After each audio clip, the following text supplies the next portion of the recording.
ಈ ದಿನ ಗುರುಪೂರ್ಣಿಮಾ. ಆಷಾಢದ ಹುಣ್ಣಿಮೆಯನ್ನು ಗುರುಪೂರ್ಣಿಮಾ ಅಂತ ಹೇಳಲಾಗುತ್ತೆ. ಇದನ್ನು ವ್ಯಾಸ ಪೂರ್ಣಿಮಾ ಅಂತ ಕೂಡ ಕರೀತಾರೆ. ನಮ್ಮ ವೇದಗಳನ್ನು ರಚಿಸಿದಂತಹ ವೇದವ್ಯಾಸರು ಹುಟ್ಟಿದ ದಿನ ಅಂತ. ಹಾಗೆ ಜೈನ್ಸಲ್ಲೂ ಹಾಗೂ ಬುದ್ಧಿಸ್ಟಲ್ಲೂ ಇದನ್ನು ಬಹಳ ಮುಖ್ಯವಾಗಿ ಅನುಸರಿಸ್ತಾರೆ. ಯಾಕಂದರೆ ಮಹಾವೀರರಿಗೆ ಮೊದಲ ಅನುಯಾಯಿ ದೊರಕಿದ ದಿನ, ಹಾಗೆ ಬುದ್ಧ ತನ್ನ ಮೊದಲ ಧರ್ಮೋಪದೇಶವನ್ನು ಕೊಟ್ಟಿದಂತಹ ದಿನ ಅಂತ.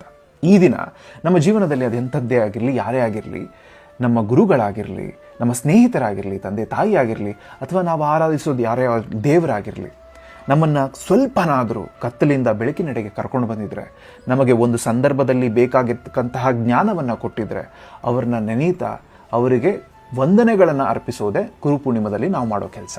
ನಮ್ಮ ಜೀವನದಲ್ಲಿ ಇರೋದಕ್ಕೆ ನಾವು ವಂದನೆಗಳನ್ನು ಅರ್ಪಿಸ್ತಾ ಹೋದರೆ ಮತ್ತಷ್ಟು ವಿಷಯಗಳು, ಅಂಥದ್ದೇ ವಿಷಯಗಳು ಜೀವನಕ್ಕೆ ಬರ್ತಾ ಹೋಗ್ತವೆ. ಆ್ಯಂಡ್ ನಮ್ಮ ಜೀವನದಲ್ಲಿ ಯಾರಾದರೂ ನಮ್ಮನ್ನು ಈ ಥರ ಜ್ಞಾನವನ್ನು ಕೊಟ್ಟಿದ್ರೆ, ಕತ್ತಲಿಂದ ಬೆಳಕಿನ ಕಡೆಗೆ ಕರ್ಕೊಂಡು ಬರೋ ಗುರುಗಳಾಗಿ ಆ್ಯಕ್ಟ್ ಮಾಡಿದರೆ, ಅವರಿಗೆ ವಂದನೆಗಳು ಅರ್ಪಿಸೋದ್ರಿಂದ ಇನ್ನಷ್ಟು ಇಂತಹ ಗುರುಗಳು ನಮ್ಮ ಜೀವನಕ್ಕೆ ಬರ್ತಾ ಹೋಗ್ತಾರೆ.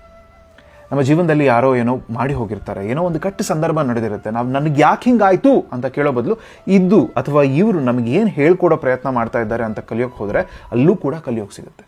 ನಿಮ್ಮ ಜೀವನದಲ್ಲಿ ಆ ಥರ ಯಾರಾದರೂ ನಿಮ್ಮನ್ನು ಕತ್ತಲಿಂದ ಬೆಳಕಿನ ಕಡೆ ಕರ್ಕೊಂಡು ಬಂದಿದ್ರೆ, ಜ್ಞಾನವನ್ನು ಕೊಟ್ಟಿದ್ರೆ, ಇವತ್ತು ಅವ್ರನ್ನ ನೆನೀರಿ, ಅವರಿಗೆ ವಂದನೆಗಳನ್ನ ಹೇಳಿ, ಇದನ್ನು ಅವರಿಗೆ ಶೇರ್ ಮಾಡಿ, ಅವ್ರನ್ನ ಟ್ಯಾಗ್ ಮಾಡಿ, ಗುರುಪೂರ್ಣಿಮದ ಶುಭಾಶಯಗಳನ್ನ ತಿಳಿಸಿ.